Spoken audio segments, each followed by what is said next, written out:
Falando nos principais jogadores, Vamp, você sempre fala do Flamengo, o quarteto. Corinthians também agora tem, além do Renato Augusto, tem o Cássio, óbvio, o Fagner. Sim. E você já falou várias vezes que você acha o principal jogador do Corinthians. Tem o Yuri Alberto. Quem são os dois caras, o mais decisivo hoje do Flamengo, na sua opinião, e o mais decisivo do Corinthians, e por quê? Aí você pega aí a final de amanhã, né? Você pega... A gente tá prestes aí a menos de 50 dias de uma Copa do Mundo, tá? Sim. Você vai ver no Corinthians ali 4 jogadores que estavam na Copa do Mundo do ano passado, ou da Copa passada. Que tem bola O Cássio estava na Copa. E poderia ir. Estava na Copa. Poderia ir de novo. Renato Augusto e o Juliano Escrito, daqueles suplentes lá. 30. Um dos 30 era o Juliano, viu? Não vamos esquecer, não. E por parte do Flamengo, você olha o plantão do Flamengo, somente só o Felipe Luiz. Eu tava olhando o jogo. O quê? Que foi a Copa. A última Copa. Do Corinthians tem 4. E o Arrascaeta pelo Uruguai. Não, o Arrascaeta foi. Foi pelo Uruguai também, Arrascaeta, né? Foi. Mal usado, mas foi. Olha só pra você ver qual é o nível. Foi. Olha o nível que é de uma decisão. Mas quem são os mais decisivos hoje? Renato Augusto por parte do Corinthians e por parte do Flamengo, Everton Ribeiro. O quê? O Everton Ribeiro. Caramba! Sério, você me surpreendeu, porque você é fã do Everton. Joga demais. Né? Inclusive, a gente falou com ele outro dia. Se estiver bem... Você acha o Everton mais decisivo que o Arrascaeta e o Pedro? Mais. Ó, o Everton ganhou tudo com o Cruzeiro. Foi muito bem no Coritiba antes. Cruzeiro. Ele é tetracampeão brasileiro. 2 pelo Cruzeiro e 2 pelo Flamengo. É brincadeira? Então vai. Copa do Brasil, tudo. Everton Ribeiro, rapaz. Everton Ribeiro é fera. Caiu muito bom. Ó, Tem tanta gente boa no Flamengo, cara. O mais decisivo hoje é o Pedro. É isso. Porque o Arrascaeta teve... Eu acho o Arrascaeta. O Arrascaeta teve uma quedinha. Não, o Arrascaeta é mais craque. Mas assim, o momento, no sentido do momento que o jogo é amanhã. O Pedro até não fez um grande jogo na ida, mas enfim, é o cara do gol e não é só por ser o cara do gol. O Arrasca, acho que conta da lesão... O Gabigol é que você mandou escolher só um, né? O Gabigol também tá nesse patamar aí. Agora é o seguinte aqui, ó. Copa do Mundo. Se o Everton Ribeiro, com a bola que joga, fosse o Uruguai, não estaria na Copa? Sim. E o Arrascaeta estaria brigando com o Coutinho ou com os outros? Não. Claro. Sim. Também. Claro. Então, é o nível dos dois. É isso que eu tô falando. Qual o nível dos dois jogadores, os dois meias que o Flamengo tem? Ó, o Everton é meu amigo pessoal. Amo de paixão, um cara muito gente boa. Acho importantíssimo pro Flamengo. Claro. Mas hoje eu acho o Arrascaeta e Pedro mais decisivos. O Arrascaeta mais jogador, mas o Everton Ribeiro, pra mim, na década passada, tirando o Neymar, que é o concurso, pra mim, os dois jogadores mais decisivos do Brasil foram os melhores, né? Enfim, Everton Ribeiro e Dudu. Como o Everton Ribeiro vem desde o Coritiba 11 e 12, 2 vezes vice-campeão da Copa do Brasil, 2 títulos fundamentais do Cruzeiro, campeão do Flamengo, para mim o melhor jogador no Brasil, embora ele tenha tido aquele interregno no mundo árabe, para mim foi o Everton Ribeiro. Aí eu vou botar mais um pouquinho de lenha na fogueira. O Gabigol, se é o Uruguai, ele iria pra Copa? Pela seleção do Uruguai? Pra reserva, sim. Talvez no banco. Até porque tem o Darwin Nunes que não tá bem.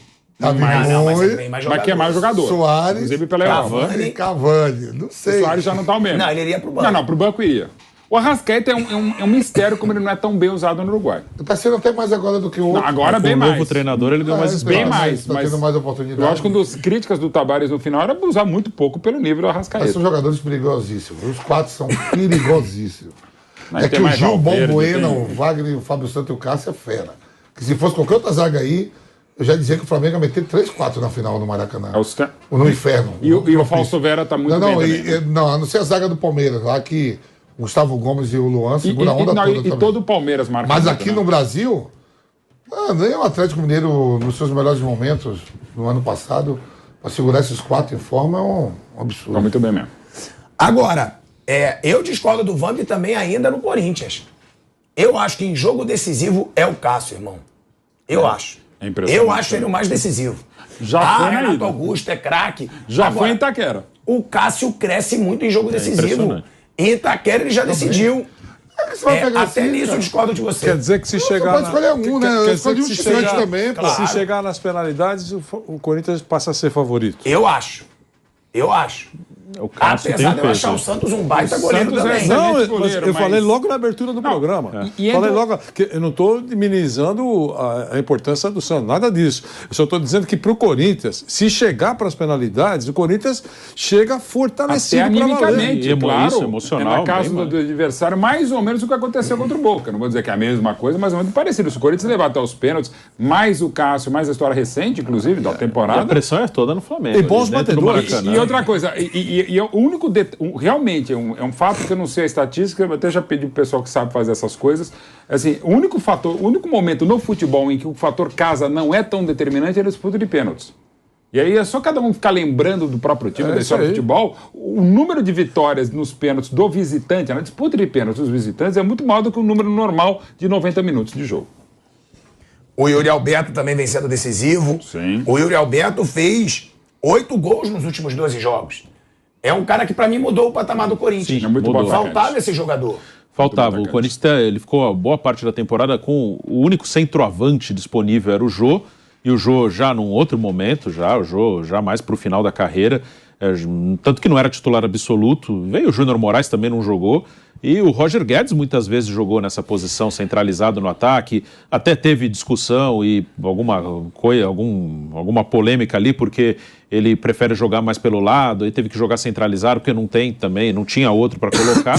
E o Yuri Alberto resolveu esse problema, e hoje, não falo da carreira, hoje ele é muito melhor que o Jô. O momento agora, o Yuri Alberto é um cara de 21, 22 anos, o Jô é um jogador já no final da carreira. Eles têm características diferentes, o Jô era mais um pivô ali, um cara mais de área, mas muito inteligente, e o Yuri Alberto tem força, tem velocidade, movimentação. Hoje o Yuri Alberto é um dos melhores centroavantes do Brasil. Ele, dos que jogam aqui, eu acho que os do Flamengo, os dois são melhores que ele, sim, o Gabigol e o Pedro. Fora isso, já começa a ficar difícil. Eu acho ele melhor que o Cano, eu acho ele melhor que o Caleri. O Yuri Alberto é um ótimo jogador. Agora, Bruno, os dois treinadores. A gente fala do Vitor Pereira e do Dorival. Qual deles pode ser mais decisivo num jogo como esse? Porque o Vitor Pereira tem mais currículo, tem mais carreira internacional, chegou no Brasil como o treinador mais bem pago. Hoje o Abel Ferreira ganha mais depois da renovação. Ganha uma fortuna, mais de 1 milhão por mês.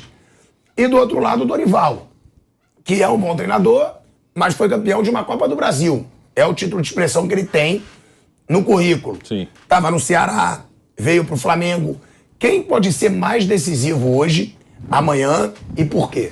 Eu acho que os dois, claro, vão ter a sua participação, mas eu acho que, no geral, uma conquista do Corinthians, por exemplo, ela vai cair muito mais no Como a colo garrafa do Vitor d'água Pereira. Sim, também. Se o Corinthians ganhar, vai ficar muito mais assim os méritos vão ser dados ao Vitor Pereira, porque o time é inferior e provavelmente se o Corinthians vencer, eu imagino um cenário em que vão exaltar muito assim a parte tática do Corinthians, que ele se defendeu bem, aproveitou os espaços, aproveitou os erros do time do Flamengo. E se o Flamengo ganhar, que eu acho até um pouco injusto, mas pelos talentos que tem, a maioria vai colocar os méritos na qualidade do time. Verdade. Não assim no treinador. E o treinador foi importante para reorganizar também na parte fora de campo. O Dorival, eu vejo até hoje que ele fica muito preocupado com a administração do elenco, né? Ele dificilmente, por exemplo, ele tiraria ele mudaria o time para a final da Libertadores. Acho que o time que vai jogar a final da Libertadores, se não tiver ninguém machucado, é o time que a gente sabe lá, Santos, Rodinei, Davi Luiz, Léo Pereira, Felipe Luiz, Thiago Maia, João Gomes, Arrascaeta, Everton Ribeiro, Pedro e Gabigol.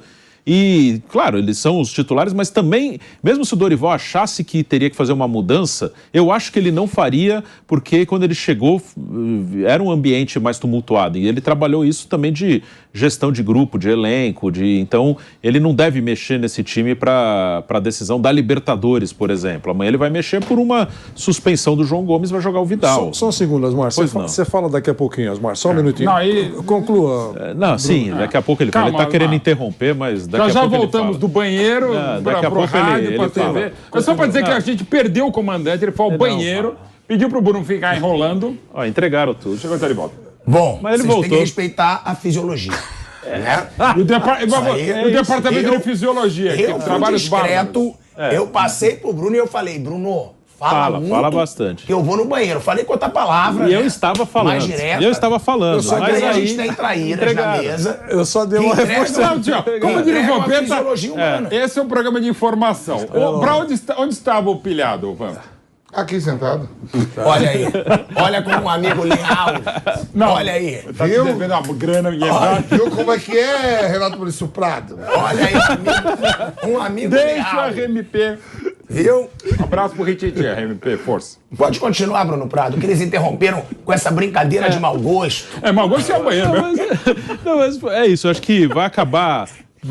Pelos talentos que tem o Flamengo, muitas vezes as conquistas do Flamengo elas ficam muito em cima dos jogadores, que são muito talentosos, e o técnico acaba ficando meio que assim, na visão geral. Ele também com esses caras, qualquer um ganha. Não acho que é bem assim, acho que o Dorival tem uma importância. O Paulo Souza não conseguiu, o Renato não ganhou o título. Souza, né, então eu acho que é meio injusto isso, mas normalmente acontece, né? Se o Corinthians ganhar, vai ficar muito. O Vitor Pereira conseguiu travar o Flamengo. E se o Flamengo ganhar, vai ficar muito no talento dos caras. Mas eu acho que o Dorival tem participação, sim, nessa evolução do Flamengo. O próprio Renato, pegando aí assim, você pode discutir a chegada, o trabalho dele, mas assim, o trabalho geral, né? Mas no Flamengo foram 72% de Sim. pontos.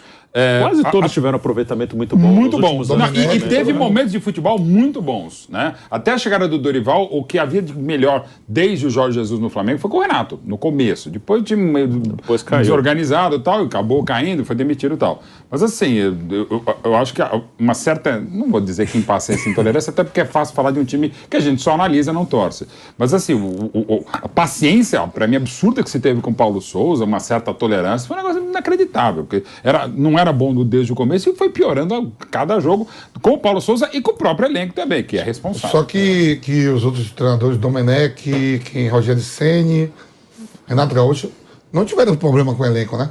Não. E o Paulo Souza me pareceu que ele tinha problema com o elenco. Lembrando que o Paulo Souza pegou desde o início da temporada. Ainda pior. O Paulo Souza tem problema com tudo. Com tudo. Mas Você que tá lá. Mas não deram, não se fala, ó, vai vir e limpa. Faz a limpa. Parece que tem. Não é bem isso, mas dá para as pessoas, todo mundo entender. Parece que houve problema de pele. Já no desembarque, os caras já não gostaram. Tá certo? Primeiro que foi um salseiro para contratar um treinador. Ok. Mas já no desembarque, ele começou a tomar cornetada desde o primeiro momento. Verdade. Tudo bem. Realmente não é o treinador dos sonhos. Mas que foi adotada a operação padrão. Sem dúvida foi. E rapidamente. Rapidamente. Ele não teve assim, ei, Paulo Souza, nós jogamos por você. Não teve isso. Essa é a verdade. E tudo bem, com Jesus e todos os apaixonados foi diferente. Né? E com o Dorival ele chegou porque, claro, ele teve bom ambiente lá, sempre teve, e é um cara conciliador e sabe de futebol. Então é isso. Ó, confirmando aqui, né, trazendo os números de cada um. Vitor Pereira no Corinthians, 56 jogos, 23 vitórias, 18 empates e 15 derrotas. São 51% de aproveitamento. Dorival no Flamengo, 35 jogos, 23 vitórias, 6 empates e 6 derrotas. 71% de aproveitamento. Confirmando aquilo que a gente disse. O trabalho do Dorival no Flamengo, por enquanto, é melhor que o do Vitor Pereira. E ele chega muito pressionado e a diretoria também pressionada. Porque se o Flamengo não conquistar títulos e se o Corinthians também não conquistar, as duas vão sofrer pressão. Ele chegou porque no RH do Flamengo, ele entrou como interino. No RH do Flamengo, ele entrou como funcionário emergencial. Não tem outro, até que a gente arranje um outro, digamos, dos sonhos, é o melhor que a gente tem. Então, é por isso que ele está pressionado, mas o trabalho é bom. Esse número que você deu aí é importante. Você vai demitir um treinador com 71% hoje?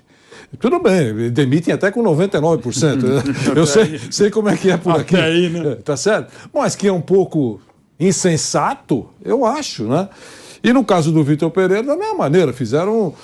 Poxa vida, a chegada foi pomposa, é um treinador que tem um currículo importante, e vai substituir por quem também? Essa é a pergunta. Até porque essa coisa que você falou, Vanderlei, é verdade. Assim, ele chegou com uma fama de que ele vai cobrir, tapar um buraco aqui, E isso é muito real em quase todos os clubes. Acho que o único no Flamengo hoje que não chegaria como interino é o Jorge Jesus. O resto é interino no sentido de que qualquer primeiro grande tropeço, esse cara vai dançar. E nos clubes, no Palmeiras, quando o Abel sair, vai ter essa questão. Quem chegar, vai chegar, ou vai ganhar, como o cara que está saindo ganhou, ou vai dançar. Em vários, no São Paulo, se não é o Rogério o treinador, já tinha caído. Como eles mandaram embora vários outros. E é então, histórico, né? Vai Você, ser assim, pouquíssimos trabalhos você pode pegar na história. Tipo, o Rinos Mitchells, que era campeão da Europa, foi substituído pelo Romeno Stevankovic, que foi bi e foi tri. Mas e era um baita trabalho histórico, né? É muito difícil você superar. O próprio Rinos Mitchells, se assumisse no lugar dele mesmo, digamos assim, seria difícil. O que eu falo do Rogério Ceni na meta do São Paulo. O Rogério Ceni de 2005, 2006 teria seríssimas dificuldades para substituir o próprio Rogério Ceni. É complicadíssimo, né? E voltando agora ao Flamengo, o Jorge Jesus. O Jorge Jesus agora poderia até estar fazendo o mesmo trabalho, quem sabe até melhor do que o Dorival Júnior. Mas ele mesmo seria comparado a ele mesmo de 2019. Não é fácil, não é fácil.